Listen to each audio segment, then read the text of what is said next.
पार्थिबन पार्थी हिमाचल प्रदेश के ठियोग में एक पशु बचावकर्ता और कैफे मालिक हैं जो अपनी पत्नी सत्या, बेटे सिद्धार्थ सिद्धू और बेटी मथी चिंटू के साथ रहते हैं। एक दिन पार्थिबन के दोस्त जोशी एंड्रूज, जो एक वन रेंजर हैं, उन्हें शहर के लोगों को डराने वाले एक धब्बेदार लकड़बग्घे को काबू करने में मदद करने के लिए बुलाते हैं। सिद्धू की मदद से पार्थिबन लकड़बग्घे को शांत करने में कामयाब हो जाता है। वह जानबूझकर इस घटना पर लोगों का ध्यान आकर्षित करने से बचता है और शांत होने के बाद लकड़बग्घे को गोद ले लेता है। एक रात पार्थी और चिंटू कैफे में होते हैं जब षणमुगम नामक एक लुटेरा और उसके आदमी उसे लूटने के लिए आते हैं। पार्थी उन्हें पैसे देकर शांत करने की कोशिश करता है, लेकिन गिरोह का एक सदस्य उसकी कर्मचारी श्रुति पर हमला कर देता है। क्रोधित होकर पार्थी उन सभी की पिटाई करता है। जब उनमें से एक चिंटू को मारने का प्रयास करता है तो पार्थी बिना किसी हिचकिचाहट के उन सभी को गोली मार देता है, लेकिन बाद में वह भावनात्मक रूप से टूट जाता है। शुरू में गिरफ्तार किए जाने के बाद कुछ अदालती कार्यवाही के बाद आत्मरक्षा में हत्या करने के आरोप में पार्थी को रिहा कर दिया जाता है। पार्थी एक अलग थलग जीवन जीना शुरू कर देता है। उसे अपने परिवार पर होने वाले किसी भी हमले से बेहद डर लगता है। जोशी द्वारा उसे बाहर जाने और आगे बढ़ने के लिए मनाने के बाद वह अपने परिवार के साथ पास के बाजार में जाने का फैसला करता है। मारे गए लोगों के कुछ रिश्तेदार आते हैं और पार्थी पर हमला करते हैं, जो उन्हें मारने के इरादे से उनकी पिटाई करते हैं। ये घटना उसे तमिलनाडु से एक उच्च पदस्थ सशस्त्र पुलिस अधिकारी को सुरक्षा के लिए अपने घर भेजने का अनुरोध करने के लिए प्रेरित करती है। पार्थी का अनुरोध स्वीकार कर लिया जाता है क्योंकि नेपोलियन तिरुचिरापल्ली में अपनी वीरता के बाद पदोन्नत होकर एक को उसके परिवार की सुरक्षा के लिए नियुक्त किया जाता है। पार्थी की तस्वीर पूरे भारत के अखबारों में छपती है क्योंकि उसने वांछित अपराधियों को मार गिराया है। ऐसी ही एक तस्वीर तेलंगाना के एक गैंगस्टर हेरोल्ड दास को दिखाई देती है, जो अपने बड़े भाई एंटनी दास को उसके बारे में बताता है। एंटनी तुरंत अपने आदमियों के साथ ठियोग के लिए निकल जाता है। पार्थी से मिलने पर एंटनी जोर देकर कहता है कि पार्थी उसका बेटा लियो दास है, जिसे मृत मान लिया गया था, लेकिन पार्थी इस बात से साफ इनकार करता है। एंटनी उसे अपनी पहचान स्वीकार करने और आत्मसमर्पण करने या परिणाम भुगतने की धमकी देता है। एंटनी सत्या से मिलता है और उसे बताता है कि लियो एक सामूहिक हत्यारा है, जिससे उसे पार्थी के अतीत को खंगालने के लिए प्रेरित किया जाता है। उसी समय जोशी लियो के अतीत को खंगालना शुरू कर देता है और उसके दोस्त हृदयराज डिसूजा के बारे में पता चलता है, जिसे गिरफ्तार कर लिया गया था और 3 दिनों में उसे फांसी दी जानी है। जोशी हृदयराज से मिलता है, जो लियो के कथित अतीत के बारे में बताता है। 1999 में एंटनी ने दास एंड कंपनी नाम से एक तंबाकू फैक्ट्री स्थापित की। हेरोल्ड कनाडा से भारत लौट आया और उसने धतूरा नामक एक दवा का निर्माण और तस्करी शुरू कर दी। फैक्ट्री का इस्तेमाल एक मुखौटा के रूप में किया क्योंकि उनके तंबाकू उत्पाद नहीं चल रहे थे। एंटनी के जुड़वां बच्चे लियो और एलिसा दास उनके लिए गंदा काम करते थे ताकि उनका व्यवसाय सुचारू रूप से चल सके। रहस्यवाद में दृढ़ विश्वास रखने वाले एंटनी ने अपने ज्योतिषी की सलाह के आधार पर एलिसा की बलि देने की कोशिश की, क्योंकि इससे उनके तंबाकू उत्पाद चल सकते थे। क्रोधित होकर लियो ने हेरोल्ड की सभी दवाओं को आग लगा दी, लेकिन हेरोल्ड एलिसा को मारने में कामयाब रहा और एंटनी ने लियो को गोली मार दी, जिसे तब से मृत मान लिया गया था। हृदयराज की बात सुनने के बाद जोशी को यकीन हो जाता है कि पार्थी लियो नहीं है, जबकि सत्या को भी इसका पक्का सबूत मिल जाता है।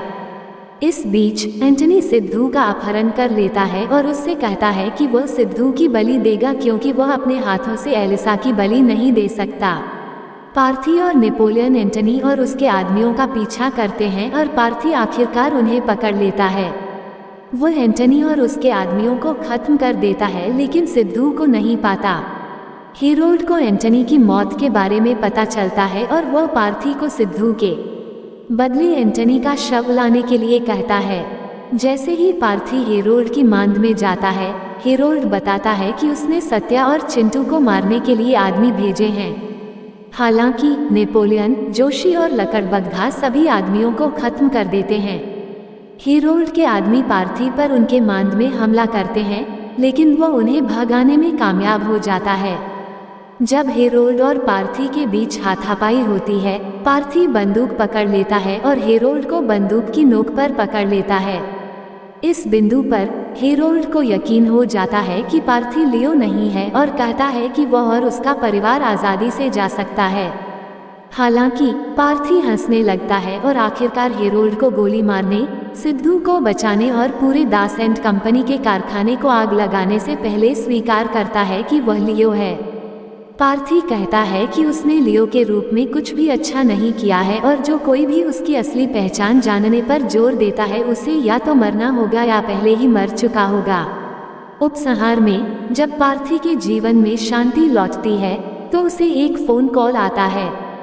फोन करने वाले ने खुलासा किया कि वह जानता है कि पार्थी लियो है और उसे बताता है कि सिर्फ उसके परिवार की धतूरा फैक्ट्री को नष्ट करना समाज को नशा मुक्त बनाने के लिए पर्याप्त नहीं था, क्योंकि पूरे भारत में ड्रग्स का बोलबाला है। फोन करने वाला ये भी कहता है कि वह जानता है कि पार्थी उसकी पहचानता है और पार्थी झल्लाहट में आहें भरता है। एक अनाथालय के रखवाले अमधा नाम की एक छोटी लड़की को बताते हैं कि अगले दिन एक महत्वपूर्ण व्यक्ति उससे मिलने वाला है और वह उत्सुकता से प्रतीक्षा करती है। इस बीच इंस्पेक्टर बिजॉय और उनकी टीम एक वैन को 900 किलो कोकीन की तस्करी करते हुए पकड़ती है। ड्रग्स और उन्हें तस्करी करने वाले अपराधियों को कमिश्नर के कार्यालय में बंद कर दिया जाता है। सिंडिकेट का किंगपिन आदिकालम त्रिची तमिलनाडु का एक वांछित खतरनाक तस्कर है जो अज्ञात है। आदिकालम का भाई अंबू इस छापेमारी में शामिल पुलिस अधिकारियों को पकड़ने और उन्हें मारने और तस्करी की गई ड्रग्स को वापस पाने की योजना बनाता है।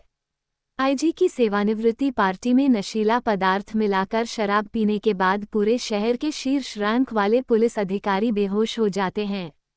बिजॉय दिल्ली नामक एक पूर्व कैदी को, जो संदिग्ध दिखने के कारण हिरासत में लिया गया है और वह अकेला ऐसा व्यक्ति है जो ट्रक चला सकता है, अधिकारियों की जान बचाने के लिए मना लेता है। इसके लिए वह उसे धमकी देता है कि वह उसे अगली सुबह अपनी बेटी अमधा से नहीं मिलने देगा।